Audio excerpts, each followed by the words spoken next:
Chaque jour, d'un bout à l'autre du pays, des milliers de personnes font la différence et maintiennent le filet social en place pour aider les communautés plus vulnérables.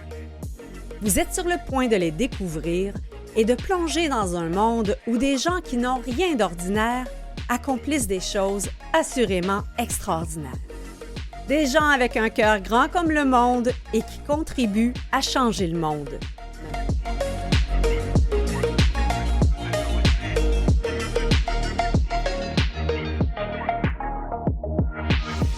Bonjour à vous, chers auditeurs, chères auditrices. Nos deux invités cette semaine font écho au classique proverbe « Ah, si jeunesse savait, si vieillesse pouvait ». En effet, nous parlerons des défis d'apprentissage de nombreux jeunes et des enjeux de capacité de plusieurs personnes âgées. Car en 2030, soit 2030 dans 5 ans, 25 % de la population aura plus de 65 ans. Des services comme ceux qu'offre l'organisme Vers vous seront encore plus essentiels. Transport vers les rendez-vous médicaux, aide pour les courses, appels et visites d'amitié. Pour en discuter, nous recevons Tommy Basque-Sarravo, le directeur général de l'organisme d'aide aux aînés Vers vous, qui a accepté de venir vers nous en studio. Avec notre premier invité, nous discuterons de l'importance que jouent les MAS, milieux adaptés de scolarisation. Au Québec, 39 organismes offrent aux jeunes des services qui sont un peu au carrefour de la scolarisation, de l'employabilité et du soutien psychosocial. Alors qu'ils font des miracles au quotidien pour aider les jeunes plus vulnérables, ils sont représentés auprès du gouvernement et auprès d'autres acteurs sociopolitiques par un regroupement, l'Alliance des milieux adaptés de scolarisation du Québec, dirigée par Patricia Gagné. L'organisme tenait récemment des États généraux sur l'éducation adaptée et j'ai invité Patricia pour nous en parler. J'ai toujours admiré le parcours passionné de cette femme qui a su transformer, créer une alliance justement pour faire honneur à l'organisme qu'elle dirige aujourd'hui entre son indignation et son action. Parce que je ne compte plus les CA sur lesquels elle a siégé, les coopératives d'habitation qu'elle a cofondées et surtout les nombreuses discussions animées que nous avons eues au fil du temps, car Patricia Gagné est ma cousine, et même, je dirais, ma cousine amie. C'est ainsi qu'on se nomme depuis des années, parce qu'on a choisi d'allier aux liens de sang des liens d'amitié. Alors, ce sera vraiment un honneur de vous présenter cette femme engagée. Une toute petite pause et on l'entend à notre micro au Héros Anonyme.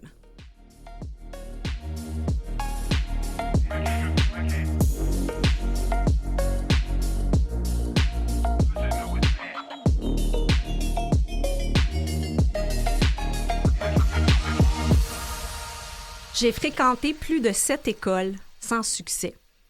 Leur système n'était pas très adapté à mes besoins et j'étais découragée. Il y avait toujours un obstacle sur ma route.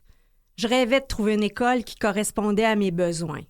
Après bien des recherches, j'ai fini par trouver l'école Félix-Antoine. C'était du ciel. Patricia Gagné, directrice générale de La Masque, qu'est-ce qu'on entend? Salut Chantal! On fera pas semblant qu'on se connaît pas, hein? Non. Non, on est des cousines dans la vie. On va se tutoyer, donc? Oui. Très bien. Donc, qu'est-ce qu'on entend? Qu'est-ce qui résonne dans ce témoignage-là? Oui. De la résilience, du courage et la lumière faite sur les capacités de cette personne-là, en l'occurrence, et de ces personnes-là. Tout près de 2000 personnes qui passent dans nos milieux adaptés de scolarisation chaque année, partout au Québec. Donc, dans 12 régions du Québec qui sont desservies par un milieu adapté de scolarisation. Donc, qu'est-ce que c'est un milieu adapté de scolarisation? Un milieu adapté de scolarisation, c'est un organisme du secteur communautaire. Donc, secteur communautaire, ce sont des organisations qui sont portées par la communauté, qui sont gérées par un conseil d'administration autonome qui fait partie de la communauté et donc qui n'est pas du secteur public, qui n'appartient pas au gouvernement. On ne parle pas ici de centre de services scolaires, on parle de vraiment des organisations communautaires qui offrent des services de scolarisation et ou d'accompagnement pour des personnes qui sont en situation d'exclusion scolaire, beaucoup, souvent, et de vulnérabilité. Donc, qui ne trouvent pas écho et réponse à leurs besoins dans le secteur traditionnel. Quand on parle d'exclusion, est-ce que ce sont des jeunes qui ont été exclus de l'école ou pour toutes sortes de raisons se sont exclus eux-mêmes? Parce qu'on évoque un peu le décrochage scolaire par ce phénomène. Oui. Bien, en fait, il faut savoir qu'il y a près de 17% des personnes qui sortent sans diplôme ni qualification vraiment. Et chez les HDAA, c'est près de 40%. C'est quoi HDAA? Vas-tu me demander? Tu lis dans ma tête. Oui. C'est le fameux jargon du gouvernement pour parler des élèves qui vivent avec une situation de handicap et ou des difficultés d'adaptation et ou d'apprentissage. Donc le TDAH en ferait partie des HDAA? On n'entrera pas là. On n'a pas assez de temps pour aller là. Et donc, c'est avant 16 ans qui sont qualifiés de HDAA et après 16 ans, parce que pour le milieu scolaire, un adulte, c'est à partir de 16 ans. Parce qu'on doit aller à l'école jusqu'à 16 ans. Puis ensuite, c'est la formation générale des adultes. Alors, on les appelle les élèves à besoins particuliers. On dit qu'ils sont en trouble d'adaptation et d'apprentissage. Mais j'entends souvent de nos milieux, et je suis assez d'accord, n'est-ce pas le système qui est en trouble d'adaptation envers eux? C'est un positionnement quand même important. Comment on arrive, ce jumelage-là, entre le système éducatif et les organismes communautaires qui sont en complémentarité? Le jumelage? Bien, en fait, je peux dire que il y a beaucoup de milieux adaptés de scolarisation qui sont mis sur pied, qui sont démarrés à la demande du centre de services scolaires. Hein? Quand je parle de centre de services scolaires, c'est ce qui a remplacé les fameuses commissions scolaires francophones. Et le dernier né, c'est l'École du courant aux Îles-de-la-Madeleine. Donc, a vu le jour à la demande du centre de services scolaires parce qu'il y a des personnes qui ne pouvaient pas être scolarisées, n'avaient pas ce qu'il fallait pour pouvoir terminer les services qu'il leur fallait, je précise. Donc, puis ce que je voulais dire tout à l'heure, ce qui est important, c'est que ce qui fait la différence chez nous, c'est l'intervention psychosociale qui est jumelée avec la scolarisation. Puis c'est de l'intervention psychosociale intensive, c'est-à-dire qu'il y a toujours un intervenant ou une intervenante pas loin pour être en mesure de gérer une crise s'il y a lieu. Ce sont des personnes qui vont avoir des traumas, puis parfois des traumas complexes aussi. Si on pense aux ex-placés de la DPJ qui sortent à 18 ans, souvent avec un très faible taux, une très faible scolarisation. On parle des personnes qui ont des parcours migratoires complexes et difficiles. On parle de jeunes aussi qui ont fréquenté la rue, la toxicomanie, donc qui sortent de prison aussi. Mais il y a vraiment toutes sortes de profils. En fait, ils ont besoin vraiment d'intervention. Ils ne sont pas assez autonomes pour poursuivre leur cheminement scolaire dans le réseau public. Donc, à ce moment-là, le système éducatif va dire on n'a peut-être pas toutes les ressources pour être en mesure de répondre à leurs besoins. Ouais. Donc, va demander aux organismes communautaires de pouvoir développer des services ou leur donner des services qui ne sont pas en mesure. Est-ce que ça ne fait pas d'une certaine manière de la scolarisation à deux vitesses? Parce que, tu sais, on emploie souvent cette expression-là avec le privé, mais là, c'est comme s'il y a certaines personnes qui peuvent être dans le chemin du système éducatif normal et d'autres qui ont besoin, dans le fond, ce que je comprends, de ce soutien psychosocial-là pour réussir comme les autres, avoir les mêmes chances de réussir? En fait, je l'appellerais pas à deux vitesses. Moi, je l'appellerais, j'appellerais les milieux adaptés de scolarisation un outil pour que les personnes puissent aller à la même vitesse. Donc, c'est la même vitesse pour moi, c'est pas plusieurs vitesses. Oui, oui. Dans ces 39 organismes, je crois qu'il y a des organismes aussi qui sont plus dans l'économie sociale ou peut-être nous faire un petit portrait des types d'organismes qu'on retrouve dans ces 39 organismes à travers le Québec. Bien, ce qui fait la beauté de notre alliance, c'est la diversité de ses membres. Donc, je pense à Cyclochrome, qui est une entreprise d'économie sociale ici à Montréal. C'est fabuleux parce que ils permettent à leurs employés de terminer leurs études secondaires sur le lieu de travail et leur permettent d'avoir une attestation d'études secondaires, d'études professionnelles en mécanique vélo.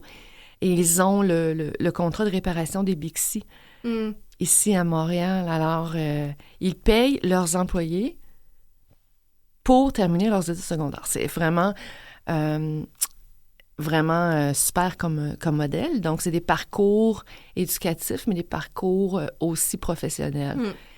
Et je pense à Déclic aussi, ici à Montréal, qui est un organisme communautaire, qui est pratiquement l'ancêtre des milieux adaptés de scolarisation.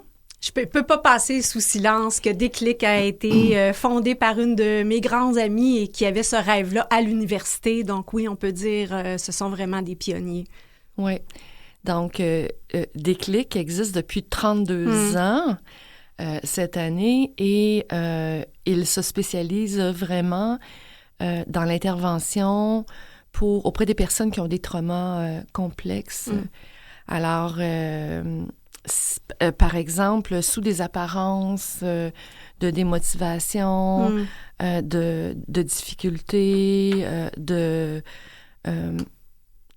motivation, tout ça. En dessous, il y a des traumas, il y a une perte d'estime de soi. Donc, avant que la personne soit en mesure de se scolariser, ça prend un accompagnement. On ne peut pas laisser cette personne-là sans avoir fait un travail préalable, mais il travaille beaucoup avec les ex-placés de la DPJ. Et je pense à, peut-être, je vais te nommer 2 autres modèles, là. L'école Félix-Antoine aussi. Donc, qui est la jeune dont on lisait le témoignage. Oui, ça. Qui est une école qui est dans une école comme telle, qui reçoit, bon an, mal an, 60 élèves. Beaucoup issus de l'immigration, et qui ont décroché peut-être à la hauteur de 75% au moins une fois. Donc, qui viennent à l'école Félix-Antoine et qui trouvent le soutien psychosocial et pédagogique. Je pense à la Dauphine à Québec. Tout le monde à Québec connaît la Dauphine. Plusieurs personnes à Montréal aussi. Ils travaillent beaucoup avec les personnes en situation d'itinérance. Et ils offrent une école, l'école La Dauphine, et ils permettent aussi de former les personnes pour avoir accès à un métier. Par exemple, toilettage d'animaux.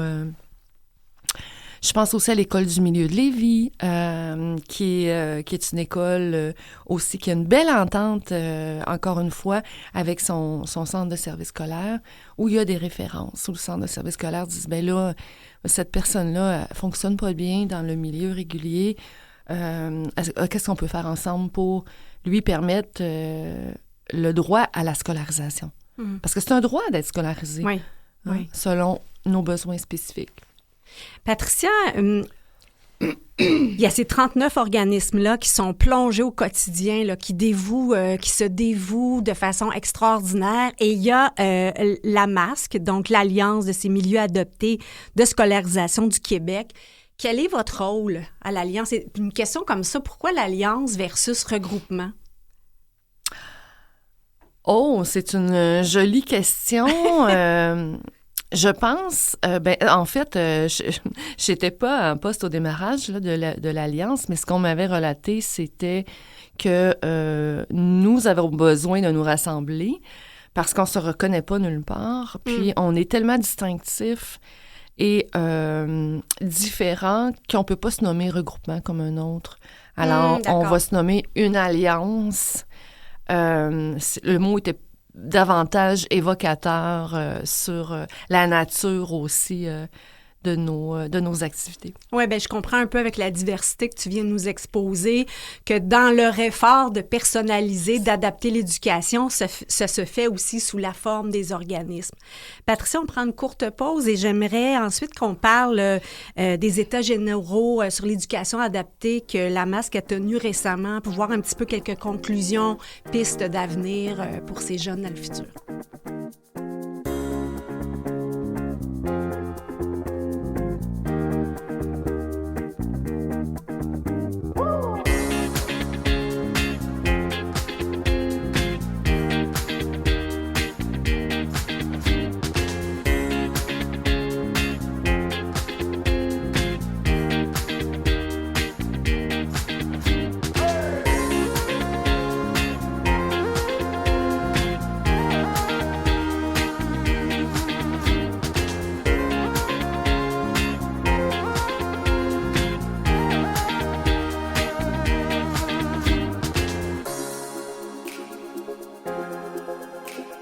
De retour en studio avec Patricia Gagné, directrice générale de l'Alliance des milieux adaptés de scolarisation du Québec, qui tenait récemment des états généraux de l'éducation adaptée. Patricia, de quoi on a discuté à ces états généraux et est-ce qu'on en arrive à des prochaines étapes ou à des pistes de solutions ou peut-être à des rencontres marquantes pour faire avancer la nécessité de vos services? Bien, d'abord, là, pour travailler ensemble et collaborer, il faut se connaître. Et un constat qu'on a fait en organisant cet événement-là, qui a été porté par l'Alliance des milieux adaptés de scolarisation, qui a formé un comité organisateur composé des principaux intervenants en éducation des adultes, c'est que on se connaît pas. Donc, on a fait d'abord un état des lieux sur c'est quoi la condition actuellement du décrochage scolaire et des enjeux que vivent les personnes, les transitions aussi, passage école primaire secondaire, secondaire collégiale, les transitions à la vie adulte. Donc, on a dressé un portrait. Et la deuxième journée, on a élaborer des pistes, en fait, des leviers, des obstacles à la collaboration pour pouvoir déconstruire les obstacles et davantage collaborer au bénéfice des personnes qui ont besoin des services de scolarisation adaptés. Et c'était aussi une belle occasion de réunir tous les acteurs de l'écosystème éducatif. Je parle des syndicats, la Centrale des syndicats du Québec, l'Office des personnes handicapées du Québec, la Commission des droits de la personne et de la jeunesse, qui, par ailleurs, a mené une étude en 2018 qu'elle a réactualisée en 2024 sur les bris de service auprès des personnes HDAA, donc handicapées. Ils se retrouvent sans possibilité de... Ils n'ont pas de programme, ils n'ont pas de soutien quand on parle de bris de service? Bien, c'est-à-dire que le taux de décrochage est de 40 Chez ces clientèles-là. Chez ces clientèles-là. Ouais. Puis là, il faut dire que ce sont les personnes qui ont un diagnostic, Chantal. Oui. C'est pas tout le monde qui a accès à un diagnostic. Ça prend des spécialistes, ça prend des parents soutenants. C'est pas tout le monde qui a des parents soutenants aussi pour aller chercher ce dont la personne a besoin, pour aller... en tout cas, si tes auditeurs et tes auditrices sont intéressés, sur le site de la Commission des droits de la personne et de la jeunesse, toute l'étude est là.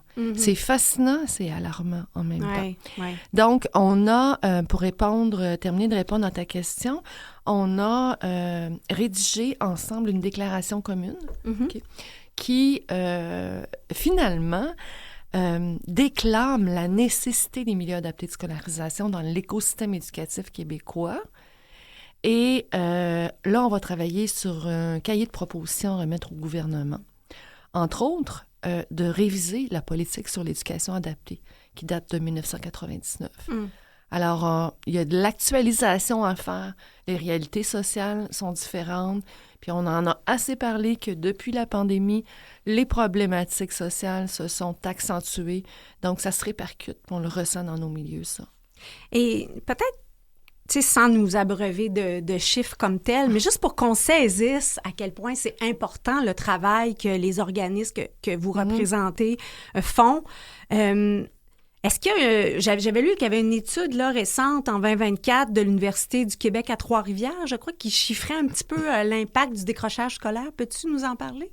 Oui, en fait, c'est une étude récente qui a été réalisée par l'économiste Frédéric Lorrain de l'Université du Québec à Trois-Rivières, qui, en fait, déclare que le décrochage scolaire, ça coûte 17 milliards au Québec. 17 par milliards année. par 17 année. milliards. Il a fait une étude là, pour comptabiliser les coûts, le manque de revenus des gouvernements par l'inactivité des personnes qui travaillent pas, donc qui se retrouvent à l'assistance sociale, aussi les coûts de santé et services sociaux, en tout cas une étude incroyable, là. Alors 17 milliards, moi j'en revenais pas vraiment de ce chiffre-là. Alors, d'investir 10 millions par année dans les milieux adaptés de scolarisation. Je pense que le retour sur investissement serait là. Oui, tout à fait, parce qu'on n'est pas... on n'a pas de financement récurrent, là, contrairement aux écoles publiques encore. Donc, le rôle de l'Alliance, c'est de représenter les milieux adaptés de scolarisation, mais c'est aussi de travailler sur la reconnaissance. La reconnaissance public, on l'a eu avec les États généraux sur l'éducation adaptée.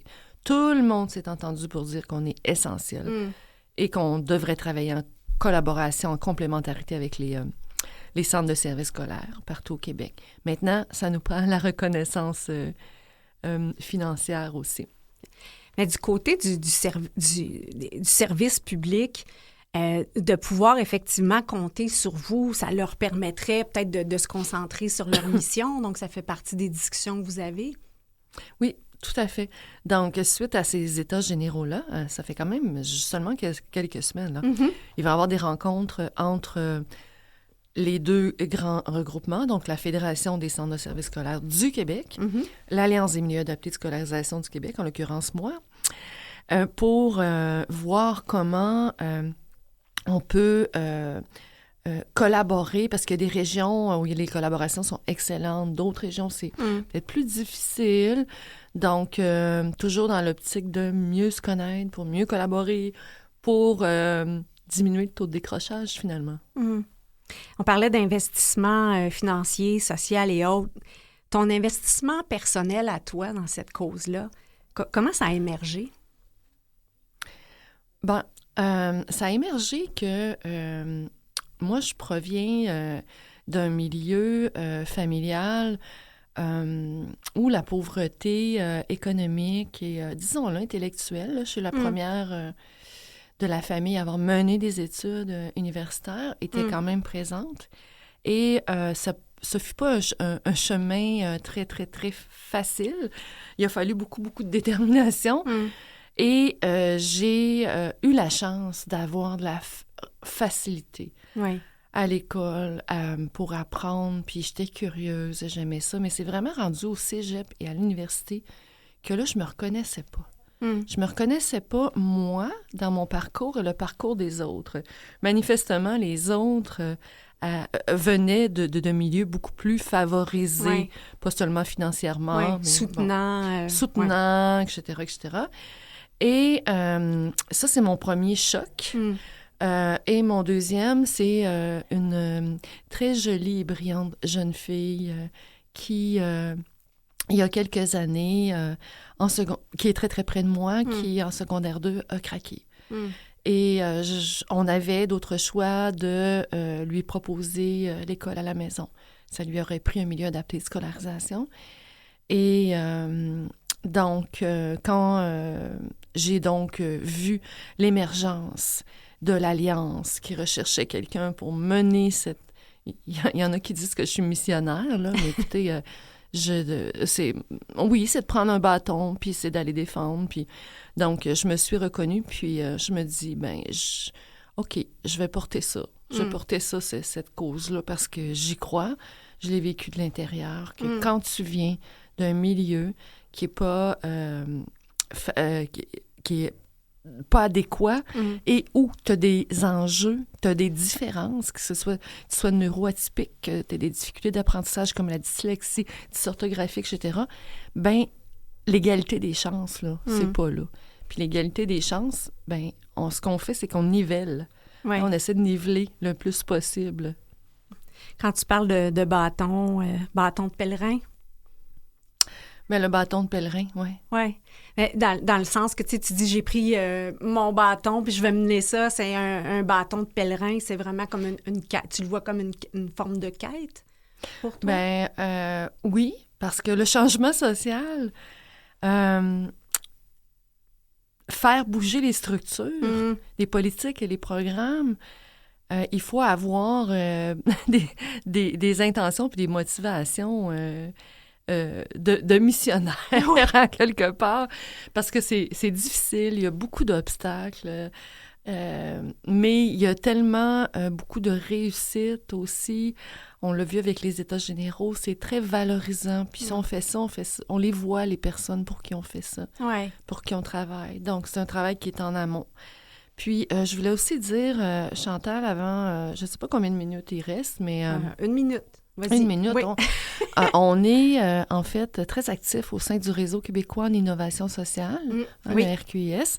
Et donc, l'Alliance, les pratiques qui sont faites par les milieux adaptés de scolarisation se réclament de l'innovation sociale et on y représente les milieux associatifs. Donc, trouver de nouvelles façons de régler des problèmes malheureusement récurrents. Oui. Et c'est ce qu'on fait dans nos milieux. On fait de l'innovation à tous les jours.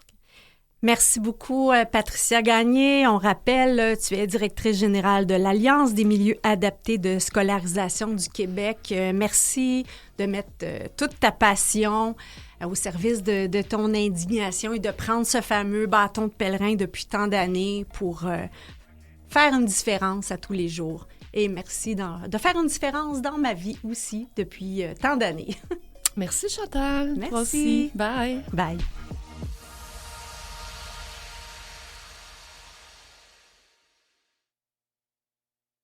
Vous écoutez Les Héros Anonymes avec Chantal Doré. Oui, Chantal Doré au micro de cet épisode des Héros Anonymes. Nous avons parlé en première partie des difficultés d'apprentissage des jeunes. Donc, on disait « si jeunesse savait ». Et là, on va continuer avec la suite du proverbe « si vieillesse pouvait ». On sait que d'ici 5 ans, en 2030, 1 personne sur 5 sera âgée de 65 ans et plus. Donc, on a besoin absolument des services comme ceux qui sont prodigués par l'organisme que l'on reçoit aujourd'hui, qui s'appelle Vers vous, et dont le directeur général est Tommy Basque-Saravo. Bonjour, Tommy. Bonjour, Chantal. Vers vous, premièrement, le nom est particulier, hein? C'est un nom... Oui, on dit souvent ça. On dit souvent ça que, bon, ce nom-là, tu sais, le vers vous, c'est drôle comme nom d'organisme, mais c'est ça, je pense que c'est les fondatrices qui ont décidé de ce nom-là. Puis en même temps, je trouve ça bien parce que ça dit vers vous, donc c'est vraiment d'aller vers les personnes aînées. Oui, bien merci d'être venu vers nous. Oui, merci. Tommy. Donc, 2 dames qui ont fondé. Je pense que c'est Thérèse et Laurette qui ont fondé. Oui, Thérèse et Laurette, oui, Mme Proulx et Mme Baudouin, qui ont fondé l'organisme en décembre 1980. On partit de cet organisme-là avec une Mme Bastien qui était bénévole à l'époque à l'organisme. Donc, l'organisme, littéralement, est parti dans son appartement, je pense dans son sous-sol, où on a parti cet organisme-là qui essayait de répondre un peu aux besoins qui n'étaient pas répondus sur le terrain. Donc, on regardait un peu c'était quoi les besoins, puis ce que le CLSC amenait pas comme solution à certains problèmes. Donc, entre autres, le gardiennage. À l'époque, on appelait ça le gardiennage. Il y avait aussi le transport médical. Il y avait les visites d'amitié, les appels d'amitié. Donc, c'était tous des services que ces dames-là ont constaté qu'il y avait pas, que les personnes aînées avaient pas ça, puis que ça aidait dans le maintien à domicile de ces personnes-là. Donc, ils ont parti cet organisme-là. Moi, je les appelle trois révolutionnaires parce que surtout à cette époque-là, dans les 1980, il y a beaucoup d'organismes d'OBNL qui sont partis de même, puis souvent, c'était des marches de femmes très, très engagées dans leur communauté. Donc, ils ont parti cet organisme-là et 45 ans plus tard, on est toujours là. On est très solide à Villeray. On est un organisme avec une très belle réputation et on continue d'innover dans ces services-là de maintien à domicile. Parce que vous avez nommé un mot qui me questionne, gardiennage. Oui. Bien, c'était un peu, je pense que quand ils ont parti ça, le gardiennage, c'est un peu comme les proches aidants. C'est un peu ça. Donc, c'était une personne, c'est un bénévole qui se rendait chez la personne aînée. Puis, si elle avait besoin là, d'aide ou si, la famille avait besoin qu'il y ait une personne là présente. Donc, j'imagine que c'est ça qui parlait de gardiennage. Mais bon, depuis le temps, on n'a plus ce service-là. Là, c'est vraiment plus... C'est devenu un peu comme ce qu'on pourrait appeler les visites d'amitié maintenant. D'accord. Donc, expliquez-nous là, les services qui sont les plus en demande, qui sont donnés par vers vous? Je vous dirais que, surtout dans Villeray, je ne peux pas parler pour les autres mais à Villeray, il y a tout ce qui est accessibilité des transports, c'est pas génial. C'est pas génial. Puis surtout dans l'est de Villeray, c'était encore moins génial. Donc, le transport médical, c'est vraiment notre service, là, que je vous dirais, où il y a une très forte demande, là. Puis bon, il y a tout l'enjeu de trouver aussi des bénévoles pour faire ce transport, le transport médical bénévolement. Donc, ça, c'est un service qui est beaucoup demandé. Il y a aussi, les visites d'amitié, les appels d'amitié aussi, parce que, il y a tout l'aspect de briser l'isolement. Souvent, c'est des personnes qui vivent seules. C'est des personnes soit qui ont perdu leur conjoint ou leur conjoint. Donc, c'est vraiment d'aller les chercher par ces services-là. Il y a aussi, tout ce qui est vie associative, dont les activités, les conférences, les ateliers qu'on leur offre pour justement les amener à venir vers notre organisme, à partager avec d'autres et à briser cet isolement-là. Et cette année, on a, quand je parle de services innovants là, qu'on essaie de créer ou de mettre sur pied, on va partir un service de menus travaux. Donc ça, c'est des bénévoles qui vont aller chez les personnes qui en feront la demande pour soit installer une pôle de rideau, soit changer une ampoule, parce que, on sait que quand on vieillit, ça devient plus difficile, ces choses-là. Donc, c'est encore là, toujours, on essaie de comprendre c'est quoi ce qu'on appelle les besoins émergents là, sur le terrain, là, ce que les nouveautés que ces gens-là peuvent avoir besoin là, comme service. C'est une excellente idée, puis j'oserais dire que beaucoup de personnes pourraient en bénéficier parce qu'on n'a pas tous... on peut avoir des capacités physiques, mais pas nécessairement avoir les habiletés pour le faire. Exactement. Puis je pense que quand on parle de maintien à domicile, puis quand on parle de ces services-là, c'est essentiel parce que ça fait en sorte que ces personnes-là, ces personnes aînées-là peuvent rester indépendantes au sein de leur domicile et continuer à participer à leur communauté, à place d'aller vers des ressources comme CHSLD. On ne dit pas que c'est pas correct, puis on critique pas, mais s'ils peuvent rester indépendants et participer, et c'est bon pour leur estime de soi, pour leur bien-être, pour leur... Ça fait que, je veux dire, pour moi, des organismes comme le nôtre qui travaillent dans ce sens-là, c'est fondamental. Bien, vous êtes nos héros anonymes grâce à qui le filet social peut être maintenu et on sait malheureusement, le filet social commence à avoir des mailles, alors on a encore plus besoin de vous. Je disais d'entrée de jeu que les statistiques nous démontrent que la population est vieillissante. Comment on va réussir globalement au Québec à desservir les besoins qui sont nombreux là, chez les personnes âgées? Ça, c'est une très bonne question. Premièrement, on ne vous le cachera pas, les organismes communautaires sont, depuis longtemps, on le dit, sont sous-financés. On n'a pas les sous qu'il nous faudrait. Puis je pense que c'est pas juste une solution. Je pense pas que c'est juste une solution. Je pense que c'est des solutions dans le sens que les organismes communautaires, c'est important. Le travail que fait le CLSC sur le terrain, c'est important. Les entreprises d'économie sociale, c'est important. Tous ces gens-là qui se mettent ensemble et qui travaillent ensemble, ils collaborent ensemble pour amener des solutions tangibles à ces personnes aînées-là qui sont sur le terrain, qui ont ces difficultés-là. Je pense que c'est une formule gagnante. Malheureusement, puis c'est là où ça se gâte un peu, c'est que le financement, on s'entend que le financement, on va se battre pour ce financement-là. Donc, les organismes, les entreprises d'économie sociale ont tendance des fois à se vampiriser pour avoir des sous, pour aller chercher des ressources, pour offrir des services. Mais là, vous nommez quelque chose que j'ai jamais osé dire à ce micro-ci, mais que je pense tout bas pour l'avoir observé. Comment on sort de ça? Parce que tout le monde a la même intention. Tout le monde veut la même chose. Mais comment on en arrive à savoir quelle approche est la plus rentable pour atteindre notre objectif? Bien, je pense que c'est une bonne question, encore une fois. Je pense que c'est nécessaire. Je pense qu'on a besoin d'avoir des gens qui, à place de faire, tu sais, des fois au Québec, on a tendance, surtout quand ça vient au service, de faire table rase de ce qui était là ou d'essayer de mettre des structures. Je pense que ce qui est important, c'est d'aller voir qu'est-ce qui est sur le terrain. C'est qui les acteurs sur le terrain? Qu'est-ce qu'ils font? Comment ils le font? Est-ce qu'il y a des choses qui pourraient être améliorées? Est-ce qu'il y a des choses qu'on pourrait amener en renfort d'autres ressources? Puis d'essayer de voir c'est quoi leurs besoins. Qu'est-ce qu'ils ont besoin pour... Puis des fois, on parle... Tu sais, quand on parle de financement, on ne parle pas de millions. Là, on parle de milliers de dollars. C'est beaucoup moins que d'avoir accueilli deux parties de hockey que je nommerai pas. Mais tu sais, donc on parle vraiment Vous n'êtes pas le seul à nous parler de... on parle de sous-minime, là. On parle, tu sais, des fois, c'est un 60-50 000.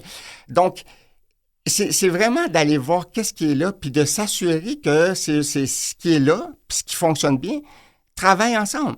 Puis pas de mettre de nouvelles structures qui arrivent puis qui essayent de chambarder les choses, puis que je pense que il est là. C'est pas miraculeux la solution, c'est juste du bon sens, d'utiliser son bon sens. Puis je veux dire, il y a d'autres communautés qui le font.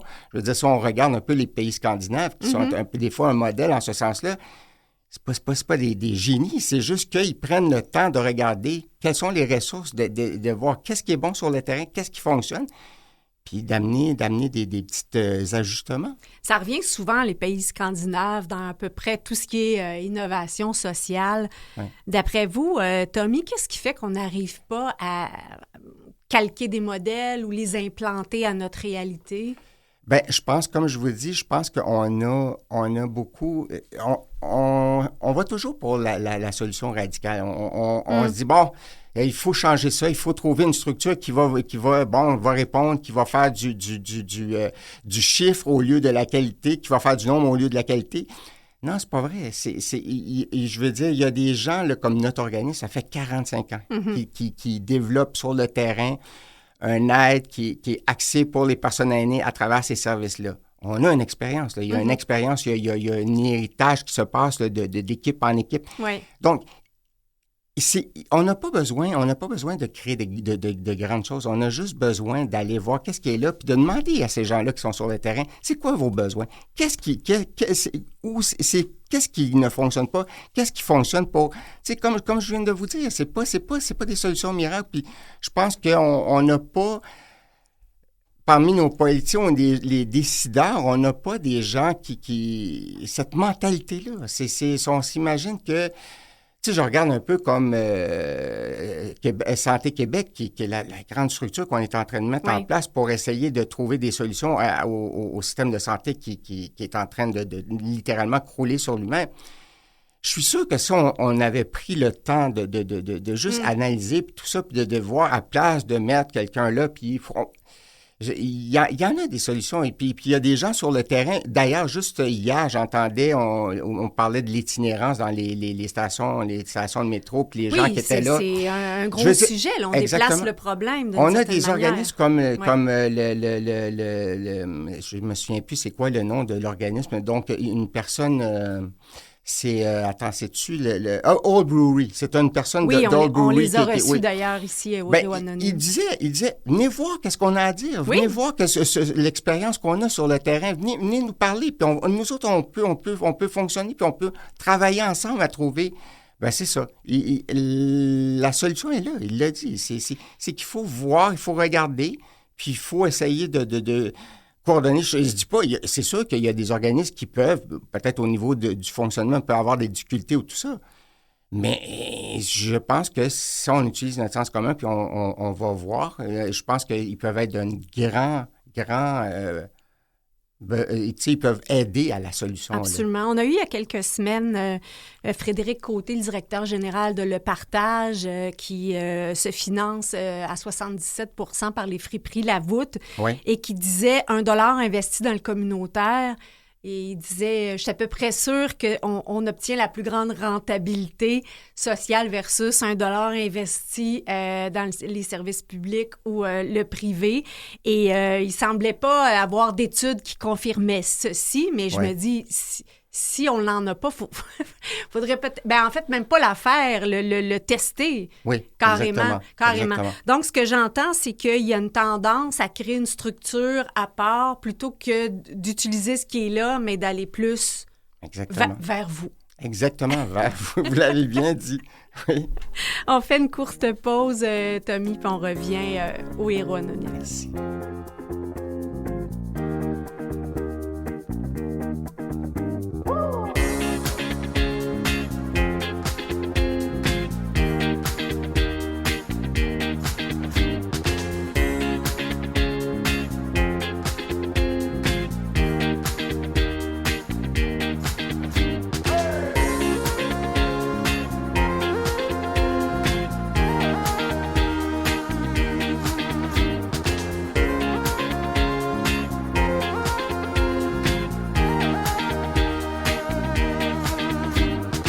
De retour en studio pour notre 4e et dernier bloc des Héros Anonymes cette semaine. Nous sommes avec Tommy Basque-Sarravo de l'organisme Vers vous, qui offre différents organismes pour les aînés. Tommy, on va peut-être explorer un petit peu plus ce que vous faites concrètement. Avec ce que vous venez nous dire, on est convaincus que vous êtes essentiel et je pense qu'on a intérêt à l'entendre haut et fort. Donc, on parlait, entre autres, de transport bénévole pour les rendez-vous médicaux. Oui. Je me mettais à réfléchir quand on vieillit aussi et tout à coup, on perd notre permis. Il y a cette réalité-là aussi, j'imagine, qui fait en sorte que peut-être qu'avant, on avait une voiture, mais là, on ne peut plus l'utiliser. Donc, ça fait en sorte que ça augmente les besoins pour ce service-là. Exactement. Puis bon, il y a le transport. C'est sûr qu'il y a le transport adapté. Mais on s'entend que le transport adapté, il faut fitter dans les conditions pour avoir accès. Donc, si on n'a pas le transport adapté, on n'a plus accès à notre voiture, on fait quoi? Puis, ces personnes-là doivent se rendre à leurs rendez-vous médicaux, puis on sait qu'en vieillissant, on en a de plus en plus parce que les bobos sortent. Ça fait que pour eux, puis ça, je veux dire, c'est tellement réel, là, ce que je vous dis. Il y a des personnes aînées, littéralement, à Villeray, que s'il n'y avait pas nos transports bénévoles, ils n'iraient pas à leurs rendez-vous médicaux. Puis là, on entre dans un engrenage. Exactement. On ne va pas à notre rendez-vous médical, donc peut-être... Exactement. Donc là, on a besoin, il y a des médicaments qui ne se prennent pas, il y a des bobos qui... C'est fondamental. Je veux dire, ce service-là, pour eux, puis ils nous le disent, là, c'est instantané, la gratification qu'ils ont de ce transport-là, puis... Mais, bon, c'est sûr, comme je vous disais un petit peu en première partie, ça prend des bénévoles. Il faut aller les chercher, il faut aller les motiver. Puis bon, à Montréal, c'est tellement chaotique des fois, les routes, puis bon. Mais bon, cette année, on a trouvé un petit peu une solution à ça, parce que c'est pas tout le monde qui a un auto, tout ça. Fait qu'on s'est dit, on va se créer un compte communauto, puis un compte d'entreprise, puis les bénévoles qui seraient intéressés à venir faire du transport, pourraient utiliser notre compte entreprise communauto. Ça, c'est une solution. C'est des petites solutions de même qu'on essaie de trouver pour aller chercher des bénévoles, qu'on soit à mobiliser des bénévoles pour leur donner ce transport médical-là qui est fondamental. Je comprends que votre organisme Vers vous repose beaucoup sur le travail des bénévoles Beaucoup, c'est essentiel. Je veux dire, si on n'avait pas les bénévoles, Catherine, on ne pourrait pas remplir à moitié du travail qu'on a à faire sur le terrain. Je veux dire, les bénévoles, c'est l'essence même de notre... Puis, je pense qu'il y a une petite citation de Eric Fromm qui dit que bon, c'est plus enrichissant de donner que de recevoir. Puis, ce qu'on donne aux autres à travers le don, on le gagne en vitalité. Oui, c'est ça, le bénévolat. En venant, moi, j'appelle ça des îlots d'humanité. Le bénévolat, c'est qu'on vient, on donne de soi-même et la gratification est instant. On a des personnes qui partagent avec nous leur vécu, ils vont nous dire « Ah, une chance que vous êtes là, c'est formidable le travail que vous faites pour nous, l'écoute que vous avez. » Juste de répondre, ça c'est une autre affaire, juste de répondre au téléphone. Quand ils appellent vers vous, c'est pas comme les hôpitaux où on se tape à des répondeurs, puis faites 1, faites 2, faites 3. Nous, c'est une personne tout de suite qui répond au téléphone et qui dit « Bonjour, vers vous, comment puis-je vous aider? » Déjà ça, c'est ce premier contact-là humain. Ça vient de diminuer à 25 % le stress de cette personne-là. Elle parle, elle échange avec quelqu'un. Bien, c'est ça que ça fait le bénévolat. Vous avez combien de bénévoles? On en a 44 et on en a constamment besoin. Bon, bien, le message est lancé. Oui. Chers auditeurs, chères auditrices, si vous êtes près de Villeray, vous avez envie de soutenir l'œuvre de Vers vous, bien, allez vers eux. Oui, exactement. Puis ça va nous faire plaisir. Puis vous allez voir, on est un organisme, c'est formidable. C'est une belle équipe, c'est un bel environnement. On a des bénévoles qui sont vraiment, on est chanceux. On est bénis en ce sens-là avec les bénévoles qu'on a présentement. Parce que votre équipe en elle-même de permanent, elle est relativement petite. Ah, très petite. Incluant moi, c'est 4 personnes. Wow. C'est 4 personnes qui réalisent du travail que facilement 10 personnes pourraient réaliser. Combien de personnes vous aidez par année? Je vous dirais quasiment 400 personnes sur le terrain qu'on aide par année. Là. Donc, à toutes les années, je vous dirais que c'est facilement de 30 à 40 personnes qui sont données en référence là, par les CLSC, que ce soit pour des services ou tout ça. Là. C'est que la demande, elle est là, oui. Donc, c'est ça, c'est souvent le CLSC qui perçoit ce besoin-là et qui en complémentarité, vous contacte. Oui. Est-ce que ça peut arriver, par exemple, que des personnes elles-mêmes vous entendent dans les médias, comme ça arrive maintenant, et peuvent vous contacter directement? Bien, souvent, ça peut être aussi de la famille. Ça peut être de la famille. Bon, ma mère vieillit, je suis moins là, je travaille, je ne peux pas lui donner autant de temps. Qu'est-ce que vous pouvez faire pour moi? Est-ce que vous pouvez m'aider avec ça? Ça peut être la famille, ça peut être le CLSC, comme on a dit. Ça peut être aussi des gens qui connaissent une personne aînée. Ça fait que ça vient d'un peu partout. Ça vient d'un peu partout. C'est le 211 aussi. Si on appelle au 211. Le service 211. Oui, exactement, le service 211. Donc, on réfère tout de suite vers vous, là, selon le secteur. Là, mais donc, ça vient d'un peu partout, là. Et est-ce que vous avez des contacts, des liens avec les autres organismes qui offrent le même type de service, mais ailleurs au Québec? Oui, des partenariats, oui. On a beaucoup de partenariats. On travaille, entre autres, avec le Centre des aînés de Villeray. D'ailleurs, on parlait des fondatrices de Vers vous, les 2 fondatrices, qui ont fondé aussi, c'est un peu le bébé du Vers vous, le Centre des aînés de Villeray, parce que, mais eux autres s'occupent plutôt des activités, tout ce qui est loisirs, activités, pour les 50 ans et plus. Donc, ça, c'est un de nos partenaires sur le terrain qui nous aide là, par rapport avec qui on va travailler pour les personnes aînées. Il y a aussi les petits frères avec qui on a un partenariat. Il y a tout organisme, la Maison des grands-parents aussi, qui font de l'intergénérationnel. Donc, on sait ça, c'est un partenariat. Puis c'est ça que je vous disais en première partie aussi, c'est que c'est gagnant de travailler avec les autres. C'est gagnant parce que le Vers vous ne peut pas le faire tout seul. On peut juste le faire avec d'autres partenaires qui vont répondre à d'autres besoins ou à d'autres types de besoins. Puis ensemble, c'est une force. C'est là où on voit l'impact qu'on amène sérieusement chez ces personnes-là, dans la vie de ces personnes-là. J'allais quasiment dire, c'est une belle conclusion. On va continuer à aller de l'avant parce qu'il y a tout plein d'autres services qu'on gagne à découvrir. Entre autres, je pense que vous offrez un service de bibliothèque roulante. Oui, ça, c'est nouveau. C'est justement, on parlait des bénévoles. C'est une bénévole, Karine, qui, elle, est une grande lectrice. Elle aime beaucoup. Puis là, appelé notre coordonnatrice des bénévoles et des services, puis elle a dit, ça serait le fun de partir un service bénévole où moi, j'irais à la bibliothèque aller chercher des livres d'une personne aînée, tu sais, des titres que la personne nous donnerait, puis j'irais chercher ses livres, je lui amènerais, puis quand ça vient à échéance, je ramènerais ses livres. C'est fantastique. Je veux dire, c'est joli. La lecture, tout ça, c'est bien pour l'esprit, c'est bien pour... C'est que, tu vois, c'est un bénévole qui nous a proposé ça, c'est que c'est...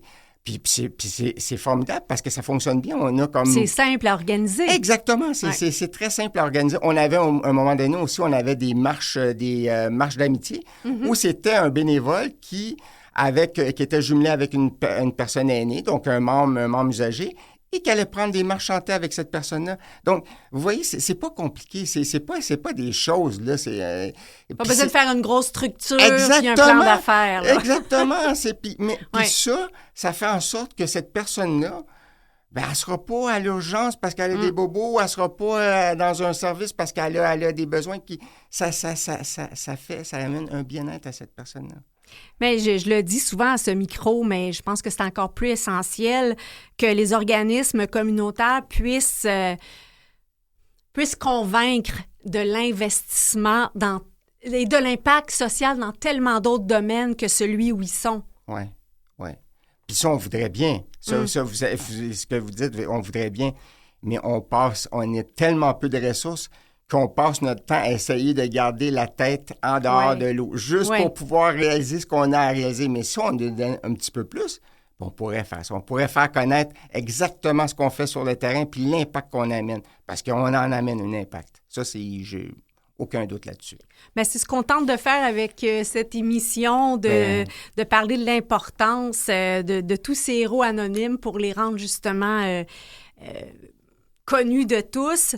Vous avez parlé des appels, des visites d'amitié. Vous avez des ateliers, des conférences aussi? Oui, des ateliers, des conférences. Donc, ça peut être des ateliers sur le yoga. Ça peut être des ateliers sur tout ce qui... Des causes qui vont être proches, le testament.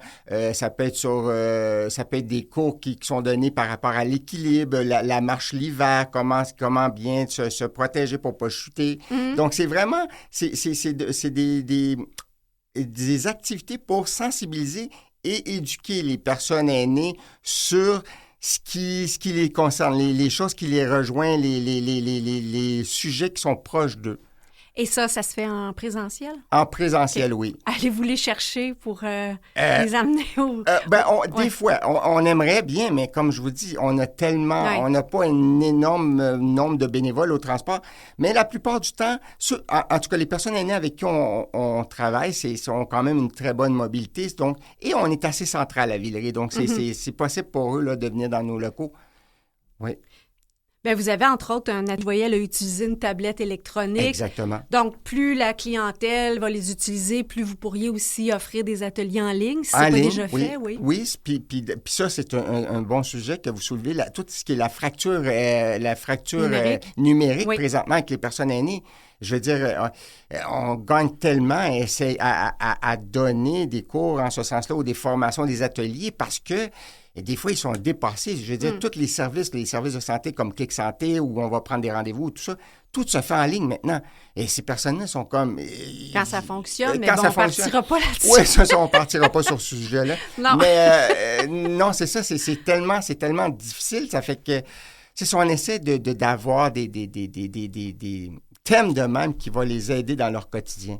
Parce que, tu sais, la porte avec l'intergénérationnel serait intéressant. Les jeunes sont habitués avec ces plateformes-là. Ouais. Et, tu sais, on pense, entre autres, il y a de plus en plus aussi de services médicaux en ligne. Bien, déjà, si on était capable de, tu sais, pour certaines problématiques ou bobos, comme vous le dites, qui peuvent se régler par la médecine en ligne ou dans le virtuel, bien là, on a moins besoin de les transporter vers les rendez-vous.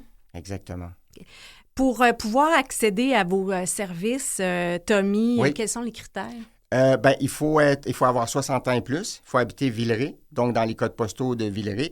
Et il faut avoir un revenu d'environ 30 000 parce que, bon, on s'assure de rejoindre les gens qui sont la situation est le plus précaire. Qui n'ont pas nécessairement les moyens Qui n'ont pas nécessairement les moyens, exactement. Puis bon, vous voyez comme nos activités, on est un des seuls organismes à Villeray présentement où on ne charge absolument rien pour nos activités. On ne charge absolument rien, c'est totalement gratuit nos activités parce qu'on travaille avec des gens qui ont tellement peu de moyens qu'on se dit, c'est le minimum qu'on peut faire. Et parlant de minimum, vous avez un petit financement gouvernemental plus la philanthropie, c'est ça? Oui, c'est ça, on pourrait en parler. On pourrait en parler longtemps, on n'ira pas dans les détails, mais bon, c'est décourageant parfois, mais on essaie de développer, bon, au niveau de la philanthropie. On a une personne aussi qui est en train de nous guider un peu dans cette démarche-là. Mais c'est ça, tout ça parce qu'on voudrait tellement avoir les ressources pour pouvoir offrir des services puis améliorer les choses.